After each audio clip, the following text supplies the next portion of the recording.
殖利率倒挂的现象，也就是短天期的殖利率比长天期的殖利率还要高。所以你那时候为什么不去买短天期？我说 no。大家好，欢迎收看《女王聊财经》，我是刘宣彤。今天呢，我们邀请到的来宾是财经的作家怪老子萧士彬老师。那我们一起要来聊一聊，现在上车美债到底还来不来得及呢？好，欢迎萧老师。不要叫我怪老子就好。怪挪祖老师，是。老师，我们想最近大家最关心就是美国联准会已经启动了降息循环，当然已经确定了降息循环。是之前从去年开始都一直在讲这个东西，可是现在终于实现了。对。可是真的实现以后，大家就发现说，这个美债殖利率其实还是上升的，然后美债的价格也没有上涨，你怎么解读这个现象呢？你知道吗？财讯双周刊现在已经50岁了，现在就加入我们的频道会员，支持最懂投资的财经媒体财讯。加入后呢，您可以看到会员专属影片，还可以获得专属徽章跟会员电子信。最重要的是呢，您的支持帮助我们继续带来更优质的内容。赶快点击下方的加入按钮，成为财讯大家庭的一份子。我们先来看联准会的基金利率，然后再跟债券的殖利率有没有？它是有联动，对，但是呢，殖利率它会提前反应。这怎么说呢？我们在讲说，联准会的基金利率，其实它影响的是银行的存放款的那个利率。对，我们讲说债券的殖利率，其实是从债券的价格，反推回来的利率。所以照理讲，它会跟着联准会基金的利率走。对，好，可是呢，大家如果预期说，即将降息了，那么我就会先提前有没有？就跟买股票一样。对吧？就是好像就是说，如果鸿海今天接了一个 iPhone 的大单，是非预期的大单，你不用等到他接到单你才涨啊，是这时候就先涨了。对，所以其实我用这个联准会的基金利率跟公债的殖利率来给大家做一个比较。我这里有没有殖利率有2个，一个是叫做1个月的公债，就是橙色的那一个是1个月的公债。1个月好，你有没有发现它就是紧盯着？有阶梯的那个蓝色的那个就是联准会的基金利率，就是完全跟着联准会，对，它就是几乎跟着它走。是，但是你看那个绿色出现的这个有没有其实它是20年期的公债。你有没有看到，当这里要下降之前的时候，它早就在那边降着。就是这边是联准会降息，它之前是不是就已经提前反应，就是已经有预期了嘛？预期，然后呢，你看后来一直到这边升息了，暴力升息有没有？对，其实一般人大致上都已经早知道，所以就已经提前反应了。然后你看来到这里很有趣啊，就是说不是要提前反应，这里还往上吗？那你怎么嘣就开始殖利率降下来了？未免也降得太多了吧？你怎么知道它连续升息那么久？所以呢，它就下来之后马上就会跟上。那我们来看这一段很有趣哦。这一段就是殖利率降下来，事实上就是涨一波了。这一点呢，其实就是2023年底，大概是10月左右，10月11月那时候不是涨了一波吗？那时候就是什么？大家认为都已经要降了，对，所以就马上人家就提前反应了。联准会根本没有降嘛，是，他就已经提前反应了嘛。那我们再来讲说，后来发现怎么没有，又回去，后来又确定，一直到现在这是确定。好，那我们很简单讲是这样子。你说联准会降息了，我们的公债殖利率为什么没有降？反过来说，联准会根本没有降息，为什么人家就提早降了呢？是，所以他会跟着走。但是呢，它通常是会提前反应，也就是预期心理。我认为联准会可能会怎么走的话，我就会先行去把那位置给占了。这个是00679B，就是元大的20年美债。你看这个是在那个疫情前，然后后来不是因为疫情，然后经济大受打击，所以降息了一番，后来就暴力升息，有没有整个低下来？好，那我们现在来看这时候联准会根本是还没有降息，对不对？一直涨到现在，你知道它涨了多少吗？涨了17.2%。17.2%。如果说我们从那个这679B 它的存续期间来看哈，它的存续期间也将近是17年。我顺便跟大家讲一下什么叫做存续期间。对，我正想请你跟观众朋友讲一下存续期间这4个字到底代表什么意义。对，现在可能比较好，以前很多人都误解为说我是不是17年后到期，不是，其实他是在看说债券价格相对于殖利率的敏感度。那17年的意思呢，是说我债券的殖利率如果降1%，我的价格会涨17%，就17年的意思就是这样。所以如果说我们知道说价格你涨了17%，你大概就是说，这个价格的反应程度应该是殖利率有没有是降，差不多1个百分点，1个百分点，1个百分点还是1%，1个百分点，也就是4嘛。那我们在讲说，它已经提早就已经反映到这样子，所以真正翻牌已经确定2码有没有？对。可能就是低于投资的预期，或者是或者一般认为说，反正它还要再降嘛。他是说年底可能还要再降2码，还要再降2码，对，今年4码，明年4码，后年2码，是啊，所以你是不是看到说现在刚刚好是反映到年底的2码？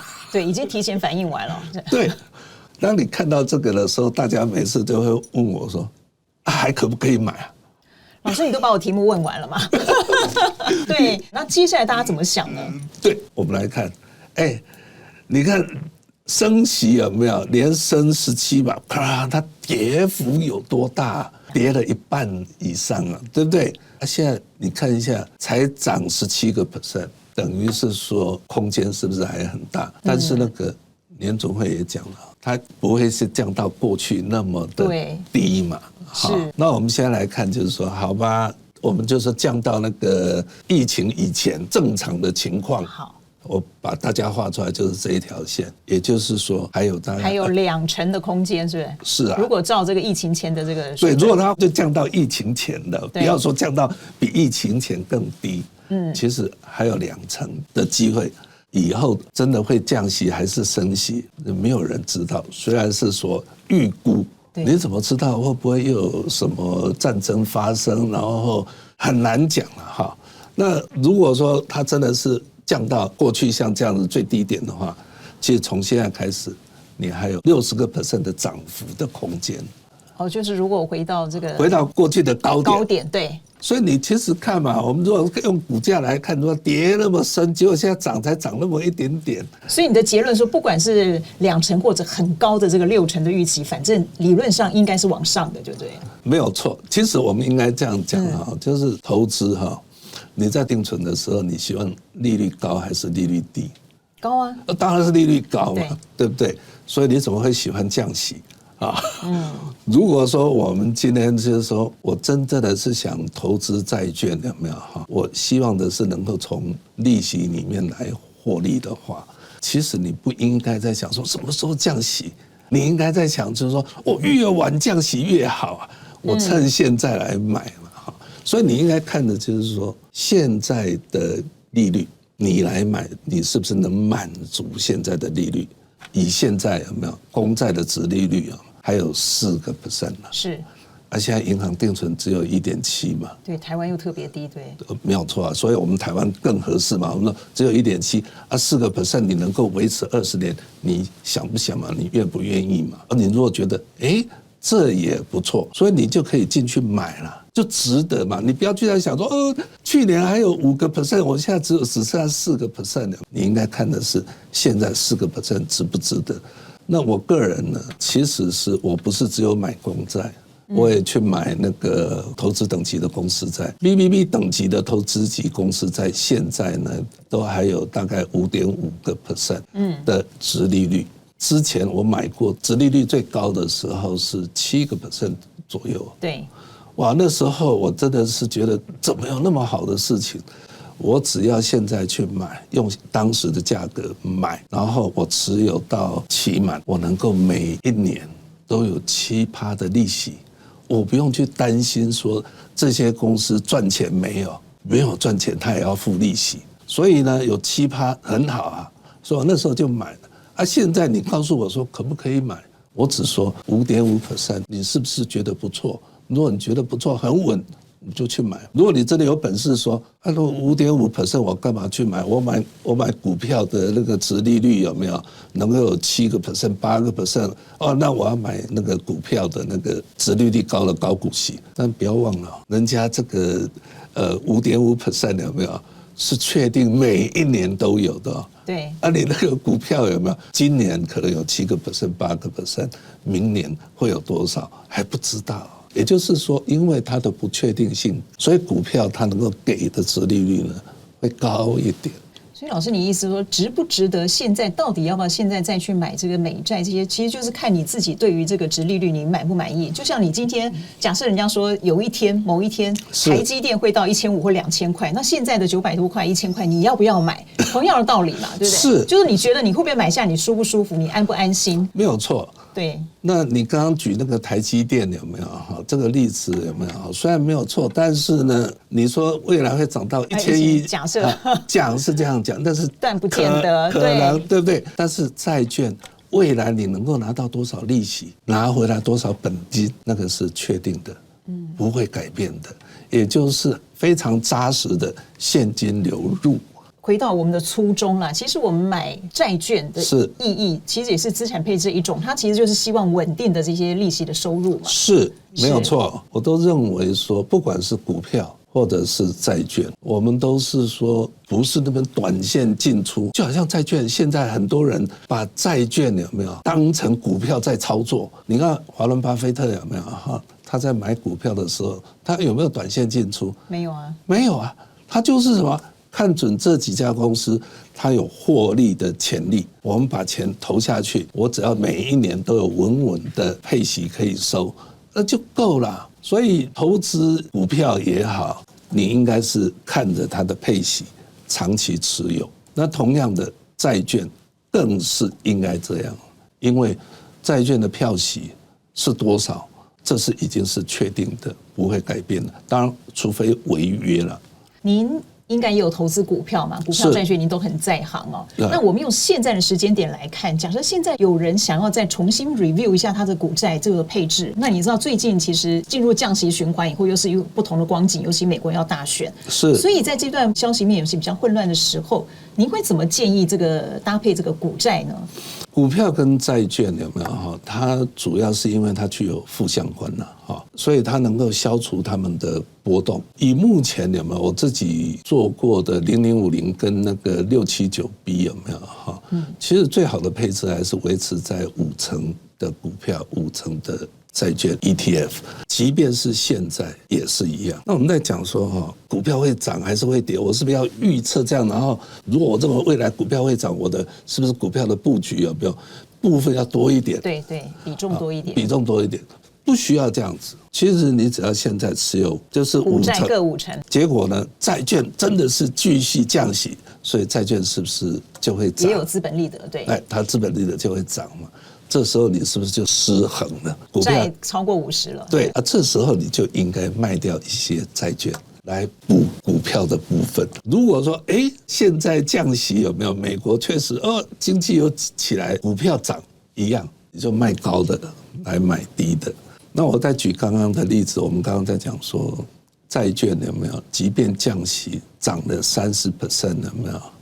我也不见得会对啊卖的，不会卖的。什么时候卖呢？如果说股票它的经济有没有景气低迷的时候，就好像2008年的金融海啸，或者是像2020年的时候，不是疫情的关系，然后那个美股那个4次熔断的那种情形的时候呢？台积电那时候不是跌到370几吗？对，我想很多人都后悔那时候没有进场。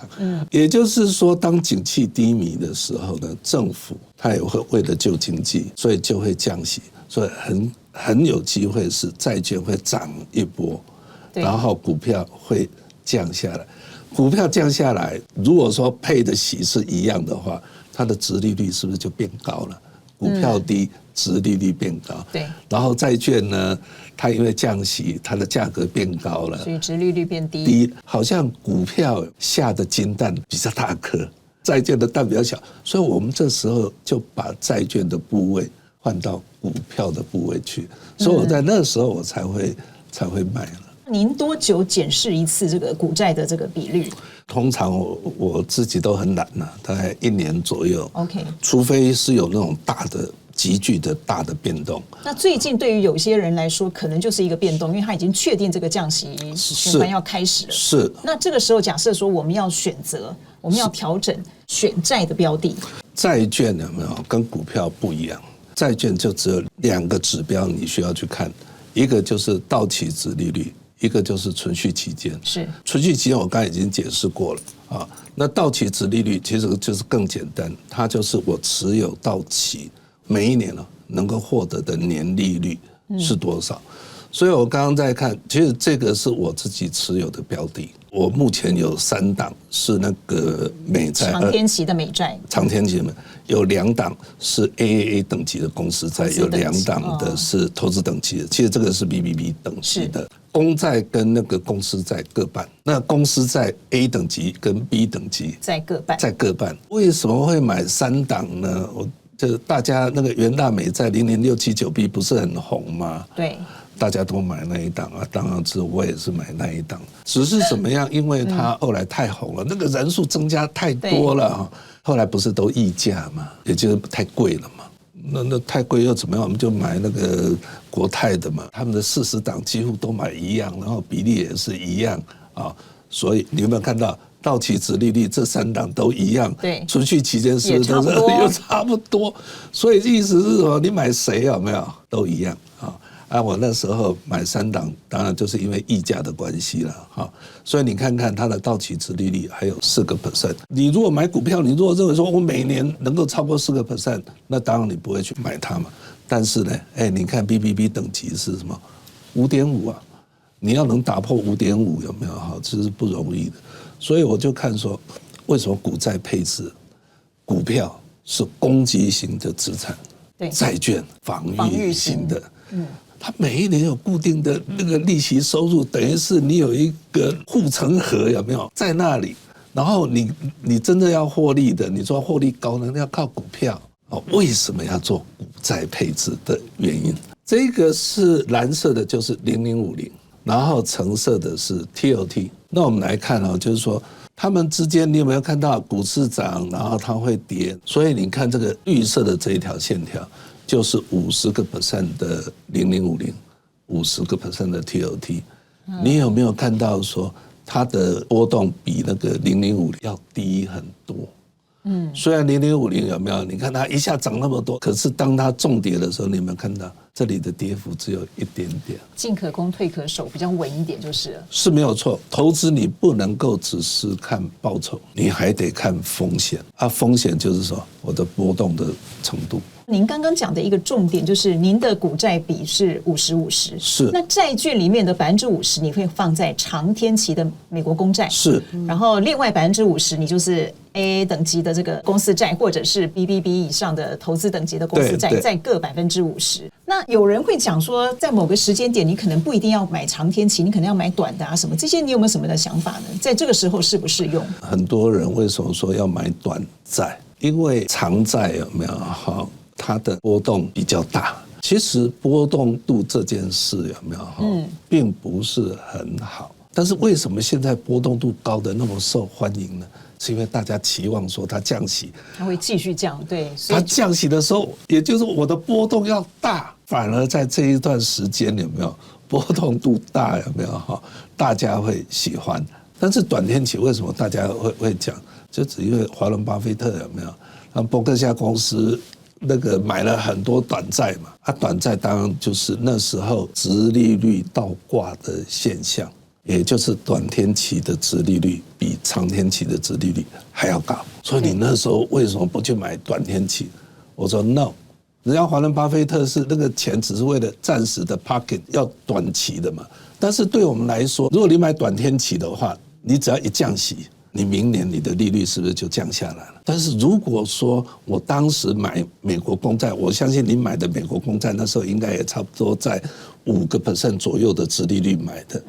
如果你那时候买的是殖利率5%，你持有10几20年，你都能够有5%，尽管联准会降了息，你还是有这么高的年利率的利息可以收。现在的利率高的时候，你要选择长天期还短天期，也很明显了嘛。我想锁住那个高利久一点的，买长一点天期嘛。你如果在想说，反正我只是要那个这次这样赚一波，有没有哈？那个利率不是你的考量重点，你只是考量资本利得，是那就等于把它当股票一样了嘛。没有错，没有错。所以我一直觉得说，投资不应该那么复杂。我只要持有市值型的股票 ETF， 再加上债券的，不管是公债或投资等级债，那这样它们具有负相关，然后长期持有，再做好再平衡。